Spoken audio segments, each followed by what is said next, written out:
അതിമനോഹരവും സാക്ഷാൽ ശ്രീ പരമേശ്വരൻ്റെ അനുഗ്രഹവുമുള്ള നെടുവരങ്കോട് ഗ്രാമത്തിൽ പരമാത്മാ സ്വരൂപിണിയായ ദേവിയുടെ ചൈതന്യം നിറഞ്ഞുകൊണ്ട് ആദിപരാശക്തി ക്ഷേത്രം 2016 മാർച്ച് മാസം 10 ഉത്രട്ടാതി നാളിൽ സ്ഥാപിതമായി. ഒരു ജാതി, ഒരു മതം, ഒരു ദൈവം എന്ന ഭഗവാൻ ശ്രീ ശ്രീനാരായണ ഗുരുവിൻ്റെ വചനത്തെ അർത്ഥവത്താക്കും വിധം ഈ സുദിനത്തിൽ ശിവഗിരി മഠാധിപതിയായിരുന്ന ബ്രഹ്മശ്രീ പ്രകാശാനന്ദ സ്വാമിയാണ് ക്ഷേത്രം നാടിനായി സമർപ്പിച്ചത്. ആദരണീയനായ ചക്കുളത്തുകാവ് തിരുമേനി ബ്രഹ്മശ്രീ രാധാകൃഷ്ണൻ അവർകളാണ് ഭദ്രദീപം തെളിയിച്ചത്. അനേകം വിശിഷ്ട വ്യക്തികളും ചടങ്ങിന് സാക്ഷ്യം വഹിച്ചു.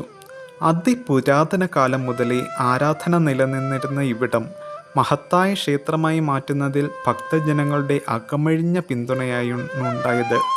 തുടക്കത്തിൽ അസാധ്യമെന്ന് തോന്നിയ നിർമ്മാണ പ്രവർത്തനങ്ങൾക്ക് ആവശ്യമായിരുന്ന 45 ലക്ഷത്തോളം തുക ചുരുങ്ങിയ കാലം കൊണ്ട് സമാഹരിക്കുകയും ദേവിയുടെ ഇഷ്ടപ്രകാരം തന്നെ ക്ഷേത്ര നിർമ്മാണ പ്രവൃത്തികൾ പൂർത്തീകരിക്കുന്നതിനും സാധിച്ചു.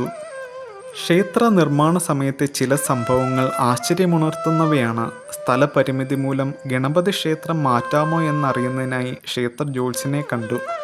തുടർന്ന് ജ്യോത്സ്യവിധിയിൽ നിർദ്ദേശം വന്നത് എൻ്റെ എളിയ തിരുത്തിയാലും എന്നാലും ശ്രീ ഗണപതിയെ ഇവിടുന്ന് മാറ്റല്ല് എന്നാണ്. അതിനാൽ ക്ഷേത്രം ശ്രദ്ധിച്ചാൽ നമുക്ക് മനസ്സിലാകും. ദേവിയുടെ ശ്രീകോവിലിൻ്റെ തറയോട് ചേർന്ന് തന്നെയാണ് ഗണപതി ക്ഷേത്രത്തിൻ്റെയും അടിസ്ഥാനം. അമ്മ മകനെ ചേർത്ത് നിർത്തിയിരിക്കുന്നു. ക്ഷേത്രത്തിലെ അനന്തസർപ്പത്തിൻ്റെ സാന്നിധ്യവും വിശിഷ്ടമാണ്. വിശേഷ പൂജകൾ ഇവിടെ നടത്തുന്നു.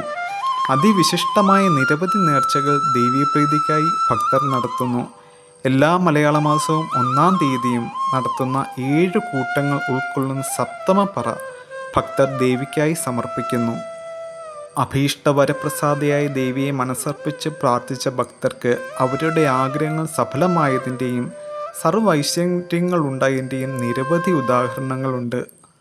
നെടുവരങ്കോട് ഗ്രാമത്തിൽ സ്ഥിതി ചെയ്യുന്ന ആദിപരാശക്തി ക്ഷേത്രം എല്ലാവർക്കും ഇന്നൊരാശ്രയമാണ്.